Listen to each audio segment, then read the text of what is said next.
So I'm going to talk a little bit about both OpenStack working and maybe what's next. For as a real brief intro to this, or a couple of quick notes, these slides are online. I'm actually running these off of that URL that's there in the middle. So they're there. I also update them a little bit as I tweak them over time. So they may not be exactly there. They are in Git, and there's a little link at the bottom you can see. So if you really want to, they are Creative Commons licensed, so you can clone them and modify them and use them yourself. I'm not really sure, since many of the slides are about me, what you would get out of doing that, but go nuts. That's the great thing about open source, right? I don't have to understand why you would want to do a thing. You can just do it yourself. With that, I am just going to talk about myself because I'm a giant narcissist and I think it's fun. I work for a company called HP, or at least we're called that right now, I think. We're going to be called something else in a few months, and we'll have a lovely new green rectangle on the screen. I believe that we spent the budget of a small country to come up with the green rectangle, and I'm very, very proud of that work. I may still work at HP tomorrow. It's going great. So I work in the HP Cloud business unit because we have a whole business unit for that, and I've got a team of folks there that work on upstream OpenStack things. So if you wanna know things about HP product lines, none of us are really the best people to ask about that, but we've got people in the audience here who can field all of those questions should you want. I'm dual branded. So in addition to having an HP logo, I throw around an OpenStack logo here. I'm not sure that I've passed DEF-CORE, so I might not actually legally be allowed to claim that logo. But I sit on the OpenStack Technical Committee, which, if you're not familiar with all of our governance documents, is our technical governance body. I also sit on the board of directors, who are the people who tell me that I probably shouldn't use the logo so much. And I run I'm on the team that runs OpenStack's developer infrastructure, which I'll talk about a little bit more later on in this. So with that, we're gonna talk briefly about OpenStack. I'm not gonna spend a lot of time telling you what OpenStack is. I'm hoping at this point in life we've figured that out. Then I'm gonna talk mostly about myself and an application that I run because I think that's fun to talk about. And maybe if we don't run out of time, because Nadi took it all this morning, I might get to the point where I talk about something that's relevant to your and your applications. But we'll cut that part if there's not enough time for me to talk about myself more. So we've all seen, it's OpenStack. It's open source cloud software. The sort of basic bits of this that are nice and colorful about that we're going to provide you compute, network, and storage so that it'll sit on top of your hardware and give you an abstraction layer so you can run your applications. As Nick said this morning, I think that it's your applications and your workload that are the actual important part, right? The cloud itself is kind of useless if you're not going to do something with it. It's not very exciting to look at. It's not something that my mom can install on her computer at home. It doesn't help anybody play Angry Birds. Unless you're like writing code to play Angry Birds, and that's very strange. But then you're still talking about running a workload on a cloud. So it's really that little tiny gray box that you can't read anything in that I think is the important thing to talk about, and what we'll chat about a little bit more, or what sort of the point of some of this is. So I think that to talk about running applications, it's important to talk about what we mean by that. Like, lots of people say, oh, I'm a user, or app devs want to do a thing. So I thought it'd be really clear and start off with a couple of use cases that are my use cases, which are the ones I care about. Not that I don't think that your use cases aren't wonderful, but these are mine. So I want to be able to run an application on the internet. There's this, I don't know if you've heard of it, there's this really great thing called the internet, and it connects people from all over the world to each other and allows you to deliver application content in such a way that people can buy stuff, which then apparently makes some people billions of dollars. I haven't yet been able to figure out how to get those billions, but I hear they're out there on the internet. So I want to run my application on that so that my customers, my consumers can get to my application that I'm running. I think that's an important part of running an application on the internet, is that people can connect to it. And more specifically, one of my concerns currently is I want to be able to run my application across multiple clouds, because clouds are great, but they can go down. There can be problems, and I'm not really, my customers aren't really particularly interested in whether or not my cloud provider is up or down. They want to get in my application, and so I want to be able to protect myself from many different things. But in this case, we'll just talk about service issues that any one of my cloud providers might have. I think I can do a pretty good job of giving my customers a resilient experience if one of those things has an issue, right? So those are sort of the things I want to solve. And the neat thing is it's solved. Yay, I did it. I'm doing this actually right now. Standing here, I'm running applications across multiple clouds for a set of users on the internet.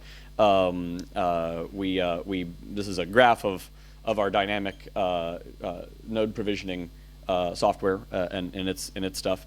We spin up between 10 and 20,000 VMs a day automatically based on workload. We do this across 3 different clouds, and we've got 3 more that are on deck to be added into that. So this graph of nodes here to the right is spanning multiple clouds, and you'll notice that you may not notice because the key that tells you what those colors mean is very tiny and you probably can't read it, but that's actually not indicating any these are the nodes in this cloud and these are the nodes in this other cloud. I could make that graph for you, but it's not the interesting graph that we want to look at. It's one set of nodes. I don't care where they came from. This is only using the OpenStack APIs. We don't interact with any of our clouds, partially because of the application we're running and who we're running it for. We take a very hard line on only using the OpenStack APIs. Also, because I'm using multiple OpenStack clouds, it would be very hard for me to use a non-OpenStack API in one of them because probably the other ones wouldn't have it. So that's allowed us to do that, and this has been working in production for quite some time. So the thing that's doing this is the thing I mentioned working on before. We call it infra. It's maybe not the most inventive name. It's maybe not the most descriptive name, depending if you're not sort of in our channel all day long. But it's the OpenStack developer infrastructure and CI systems, and that may not initially sound like it's a lot of fun or an exciting thing to talk about in front of people, and hopefully I'll convince you otherwise. So it's the tooling. It's what all of the developers use to land patches in OpenStack. One of the things that makes it interesting is we have a lot of developers. We've been very successful as the OpenStack Foundation, and everybody wants to write patches for us, and that's great, except there's a lot of them, which means there's a lot of patches. We decided very early on, around the time that I was telling Florian things I was not supposed to tell him in IRC, whatever, that we would make sure to do all of the testing that we could on all of the commits that came into OpenStack before they landed. And so we test every commit at least twice with a large battery of unit functional and integration tests before it lands in the repository. So if you think about the 2,000 developers all setting up patches and we're going to test all of those, there's actually a fairly high amount of compute load that we need to do. Each of those tests that we do runs on a single-use cloud slave. We have clouds, right? Our resources come from clouds, so rather than having some machines that I run a test on and then clean up the machine and then run another test on it, we just delete the machine after the tests are done and we create a new one. And we let the cloud take care of getting us pristine environments that we don't have to worry about stuff lingering between one thing and the other thing. It's kind of neat, some of the things once you realize you have a cloud, all of the kind of crazy choices you can make in your things. So for a sense of scale, we did about and these numbers may be a little, now I'm saying numbers and the PTL of the QA program is down in the front row, so I'm probably gonna get these numbers wrong, so sorry. But about 1.7 million test jobs over the last 6 months or so, which comes out to be about 15 million tests in a month. And this produces, as another data point, about 18 terabytes of log data in a 6-month period of time. That might seem like a lot of log data, but remember what we're testing here are clouds, which means we have to deploy a cloud to test a cloud. And so if you're going to test that, it's not just sort of the output that the test itself might have produced. You kind of need all of the operational logs for the cloud for the period of time that you were running the tests against it. Otherwise, it's impossible to debug an error, because what the error is going to be in is that the cloud didn't operate properly. So largely what the developer needs to be able to do is troubleshoot the cloud like an operator would, except we delete it once we're done with the test run. So we have to collect all of that information and put it into a place so that our developers can figure out why their patch failed. Which is a lot of fun. And as I've alluded to, we have 0 servers. The OpenStack infra team runs entirely right now across HP and Rackspace's public clouds. And if you've heard anything in the press about HP getting out of the public cloud business, I'd like to reiterate that is in fact false. I'm still quite happily running a very large production system on HP public cloud. I promise you I'll be the first to know if that ever becomes true, but it's really not. It's the joy of the press liking to make sensational misquotes. Thank you, press. Except unless any of you are the press, in which case you're all wonderful people, and and that's great. So this is a potentially non-understandable set of boxes and lines, which is a simplified drawing of what the OpenStack developer infrastructure looks like. There's sort of 3 different types of things in it. There's some servers that are a bit more what you would consider traditional enterprise workloads, single server doing a thing. There's some things that you sort of see some sets of. So like over there on the right-hand side, that's our Elasticsearch Logstash Kibana cluster, or ELK if you're into acronyms these days. And there's like 30, 40 of those, all in a thing, but it's not really like a dynamic scale. It's more traditional scale out. There's just a lot of them, and occasionally we do some capacity planning and know that we need to add another server, right? Like that's sort of traditional web scale out stuff. And then there's these clouds there in the middle, which are part of our dynamic pool of things. So those 3 types of things all work together to do the important thing, which is provide a service to my users, right? Because eventually it's not whether it's a dynamic cloud application or a static Java application that my users care about. They care about the service. And if I combine all those things together, that's fine, and they don't really have to know which types of techniques I'm using to provide a particular service. It's really not important to them. I mean, some of them might care because it turns out they're cloud developers, and so they might take more of an interest in exactly how I deployed it, but actually less of them take an interest in that than you might think. So I want to highlight a couple of pieces of that as examples. One of the pieces that is a piece of software called Garrett. It's not particularly cloud friendly. In fact, that's why I'm talking about it. It's quite possibly the worst app you can imagine for running in the cloud. It is a monolithic, traditional style Java application. It wants to write files to the file system locally. It's managing Git repositories, so it has a good reason for wanting to write files to the file system. But it sits there. It doesn't really have a scale out story. It's just sort of a big beefy guy, and that's fine. We've been running a version of that in the cloud very successfully for 4 years now. And we manage it in the way that you manage more traditional applications. We take backups, we monitor it, and we make sure that it's running. And this has actually worked out fairly fine. The only downtimes we have in it are Well, it turns out it doesn't have a mechanism to rename projects, so we have to actually take it down and manipulate its database behind the scene and bring it back up when somebody wants to rename something. That has nothing to do with the cloud. It's just a bad application. So that's how that works. This runs on a single Nova VM, and it has a single. Actually, I think it has 2 Cinder volumes that we've stitched together in Software RAID, but it has a Cinder volume attached to it that the data goes into. We do have a scale-out farm of Git replicas. So it doesn't have a scale-out story itself, but it is serving Git repositories, and we can replicate those into a farm of replicas and redirect traffic at those things. So there's a few things we can do that are slightly more cloudy, but it's still, there's nothing really cloud about this other than we're running it very successfully in a cloud. This is a graph of the events that are being processed in it. So every time a developer pushes a patch or makes a comment on a thing or whatever, Garrett emits an event, and we have systems that look at those events and do stuff, right?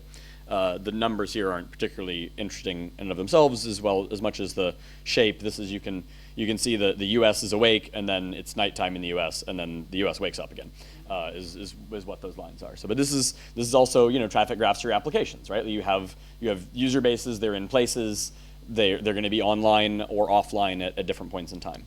And for a little bit of more scale of that, we get somewhere between 250 and 500 changes a week uploaded into the system. But those go through code review, and people can update them. And so that actually is more like 1,500 to 3,000 change revisions. And remember, we test all of these things. Thank you. We test all of these things every single time. So we land about 10,000 new changes every 42 days, which is a lot. We're kind of I don't know, we're kind of a fancy project like that. So I mentioned this a little bit briefly to show you a picture of it. When somebody proposes a change in the system, we spin off a number of different machines for a lot of jobs. I mean, gosh, if you submit a patch to Tempest, I think it spins up 30 clouds or something like that. Yeah. So at 33? It's exactly 30. Good. Excellent. We actually spin up 30 different clouds for every change to the Tempest, which is the QA test suite, right? So we'll spin up individual ones, and then we run tests against it. So that's great. But it means that we've got for that usage graph, right? If that's when our developers are active, and every time our developer is active, we've got to spin up 30 VMs over and over again. Then we're going to have kind of a dynamic demand curve, right? So to handle that, we wrote a thing called Node Pool. It's not the world's most inventive name, but that's good, because anytime I get inventive with names, it's not good for anybody. We have a project called GPB, which is spelled JEEPYB, which is a spelling of saying an acronym out loud poorly. So this is good. It's good that it's Node Pool. It's very descriptive, and one can figure out what it's going to do. It manages a pool of nodes, which is kind of amazing in and of itself. It's completely cloud native, right? It is intended for the cloud. It was written directly for the cloud. It is purpose built by us in Python to do this task. It doesn't do other things, and we just sort of configured it to do this. It does one thing, and it keeps a pool of ready to go nodes, because we have a couple of free clouds, so we don't really have to worry about minimizing cost so much. But to us, the more expensive thing is developer time. We have a bunch of developers doing work, and we want to make sure that their time is used as efficiently as possible. So we don't want somebody to wait. I mean, they're going to wait 45 minutes for the tests to run anyway. But we don't want to add additional time onto that, because that's just wasted time for everybody. And even though we have free cloud resources and we're making this choice, this is the same type of choice that you can make inside of an enterprise even. You've built a cloud over in the corner, you might as well use it, right? You don't really need to minimize your use of your own private cloud. It's there. You kind of want to maximize the use of those resources to make your humans more productive. As I mentioned before, a lot of this is about this multi-cloud idea. This is a multi-cloud application. It runs against multiple clouds. It's written to do that and to understand that. And as you might imagine, it's fully elastic. So it's doing this completely based on that demand curve. So this is on the left is a smaller version of that earlier graph. It's the same thing, and this is the graph of the nodes in the node pool for that same period of time. So you can see that the shapes pretty much match each other. The incoming events out of the code review system are driving the existence of nodes in the node pool. But we've also got it configured. You can sort of tell even without knowing what the actual colors are. That we're even in load times keeping a baseline. So we've got ready to go resources to a certain low floor, because we don't ever want to sort of bleed it all the way down and then somebody comes in and does something. We're like, well, we've got to spin up a machine now. That's very boring for everybody. So the sort of summary of this portion of it is it's extremely. I'm hoping that it's highlighting that OpenStack works, and we're using it quite heavily. In some quite evil and mean ways. Our cloud providers love us because we can usually tell them really quickly when something has gone wrong in their cloud. But then the nice thing is that we're running across multiple, so we can tell them, hey, we think somebody in your ops team may have deployed something that may have broken your DNS service. You may want to go look at that. But our service still stays up because we're running across both of them. So we're able to be both a parasite and a symbiotic friendly host. So if that's great, so it works, right? Like, neat, awesome. We can all go home. There's nothing more to do in OpenStack because it works perfectly. That's plenty. Okay, so I'm gonna pick on OpenStack now. So this is great. OpenStack is awesome, and I use it like crazy in production. But I think that actually it's too hard. Like, I've got a dedicated team of people who, it turns out, all work on the OpenStack project, which means that the amount of energy or effort that we put into doing this is we're not going to just be like, oh well, screw it, we'll use EC2 instead. We're pretty much going to put in the effort to do this, and I think that there's times at which we've been tempted to be like. I don't use this, it's too hard. So I think we need to make it easier. And I'm going to highlight a couple of ways. But to do that, first I want to talk about what it is that you basically want to break down what we're doing into a couple of basic things. One of them, in order to run a workload on the cloud, you need a base image on which to boot on your VM. It needs to be in your cloud. It's not enough to just own one. It has to actually be an image in the cloud. You then, in fact, want to boot a VM onto one of those clouds. You want to make sure that VM is on the internet, because otherwise your customers can't get to your application. And this, although those are 4 simple steps, are exceedingly hard to deal with. So to go through them in order, getting a base image, this is pretty easy. OpenStack's built a tool that I kind of like that you can use to make one from scratch. I use it all the time. There's other tools that do that. There's a tool from HashiCorp called Packer that a lot of people like. If you prefer editing, JSON files, if that's your sort of thing, then you can use that. You can also, a lot of the distros make pre-built images for you. So you can go download something from Ubuntu or SUSE or Red Hat, and you've got an image. And that's great, right? Totally easy. Just go grab one from Ubuntu. Well, so the problem is that we've got this idea of pluggable hypervisors in OpenStack, and that kind of leaks through in some ways, in that you have to upload your image to the cloud in the format that the hypervisor that's running behind the cloud expects, which is, I think, sort of leaky abstraction. To make it really specific, Rackspace, it turns out, runs Zen as their hypervisor, which means you have to upload images in VHD format. If you download a QCOW2 image from the Ubuntu website and then decide for yourself, I'd like to translate that into VHD format, you will have to grab the Zen source code, patch it with a patch that you can get off the internet somewhere, then build a tool which will then convert that image into the format that Rackspace needs for its cloud. HP uses QCOW2 as the format. DreamHost uses raw image formats because they've decided to back their Glance service with Ceph, and that requires that you upload raw format images so that it can take advantage of Ceph's copy on write capabilities. That is, of course, ludicrous. There is some progress that we made on that in the summit, and in the last release, the Glance team has added a feature to Glance that will provide for image format conversion. So hopefully we'll get to a point in the future where you can just upload in a standard format and the cloud will take care of it for you. I have to start talking faster too, because Florian's going to, that's crazy. There's also different image API versions. HP, for instance, uses V1. Vexhost uses V2 of the image API. If you authenticate to your cloud using Keystone and the normal clients, there's no way for you to discover this in a sane way, which is silly. We're also working on fixing that. Had a great session about it in the summit, which is good, which has to do with making more sensible service catalogs. But once you get that, it's possible that even if you know the API version of the Glance service, that there's two different ways that you can upload images, and your cloud provider may have enabled or disabled one or the other of them in a way that's not discoverable. So it's possible that you might have to upload the image to Swift and then tell Glance to import it. And that is, in fact, the correct command line invocation. You will notice that I am passing JSON on the command line. So you might have to do that.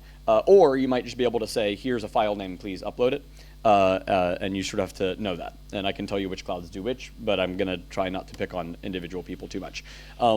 You need to ensure that it's on the internet, right? That's okay, this is normal things. Compute, network, storage should be one of the same pieces. So it could be that your cloud gives you an externally routable IP from Neutron, like Run Above and OVH do. It's possible that your cloud will give you an externally routable IP from Neutron and also supports optional private tenant permitted networks, like Vexhost does. Your cloud could have a private tenant network by default, provided by Neutron, and require you to use a floating IP to get a public IP address. This is what HP and DreamHost do. Your cloud could have only private tenant network provided by Nova Network and require a floating IP for external routing, like Aro does. Or your cloud can have an externally routable IP from Neutron that it gives you directly, but disables your ability to ask the Neutron APIs about it for bizarre reasons, which is what Rackspace does. So these are all of the choices so far that we found in the wild of how networking can work in terms of figuring out what the IP address of your VM is. If you prefer to see that in code, this is the logic that it takes given a cloud connection and a Nova server resource to figure out what its IP address is. If anybody in OpenStack is not embarrassed by this, they should be. I think we can do better than that. It's a bit ridiculous. So I've been trying to work on I've figured out most of this for myself. And so the next step is to try and encode some of that in some ways so that you can take advantage of it as step one. And then step two is fix OpenStack, because that takes longer time. But we can work around it for now. It is possible to do all these things. So first of all, I wrote a library called OS Client Config. And this allows for a couple things. It's a library to handle config information for OpenStack clients. And one of the things that we're doing in it is we're tracking all of the differences between the different vendors that are impossible to discover. Because I yelled at people about it for a while and then just realized I was going to give up and just keep a catalog of them, because it was the easier thing to do. This is currently in use in the consolidated Python OpenStack client, and is also in use in the new OpenStack modules we've written for Ansible. It also handles the idea of you having multiple clouds. So it's all well and good to have a file with shell environment variables in it. But if you, like me, have 9 different cloud accounts, you might want to be able to refer to them by name in your application. So you can have a config file called clouds.yaml, and you can list your different clouds in it. And then when you're operating on things, you can just say, hey, I want to do this on the HP Mordred cloud. And that's and it will then do all of the things. Also, you'll notice in this I don't have much in the way of like auth URL and whatnot, because it knows that is an HP public cloud account, and it already knows all the details about HP public cloud. And same thing with DreamHost there. Then we wrote a library called Shade, which takes all of the business logic we've learned from doing node pool and puts it into a easy to use library. So these are the Python calls in Shade to upload an image to the internet, create a VM based on it, and get an IP address from it. So rather than all of that other logic, you can just do those two things, get a working VM, and you're off to the races. Which I think is about the level of complexity that particular task should use. These are also forming the basis of the Ansible modules. And we've been updating Ansible's OpenStack modules. There's a new set of them that are sort of half in and half out. We're still landing them at the moment, but they'll be in the upcoming 2.0 release of Ansible. This is some Ansible for create a key pair, create an image, and boot a server based on that image, and that's actually pretty much working working Ansible code on that slide. One of the things that's neat about having named clouds is that here's an Ansible snippet using that for making sure that my key pair with the same name is on all 4 of those clouds. Because if I've got multiple clouds, I might want to make some baseline environments for myself and do it in sort of some simple ways. So we've been trying to expose some of this logic then in some ways in the orchestration tools that people are using. And this won't be limited to Ansible, even though I'm wearing an Ansible shirt and talking about Ansible. All of this stuff should be available to just about everybody to do the things they want to do. So to sum up, because my time is up, haha. I think that there's some things we should get back to basics. I think that that all of the things that are the basic things you want to do should be easy. And I think that the existence of things like that shade library is a bug in OpenStack. Now, it's a bug, and we've got it, so you can use the library, but we should consider as developers that those things shouldn't be needed, right? It should be possible to do this thing. And I think some of that involves making some really hard decisions with our product management community.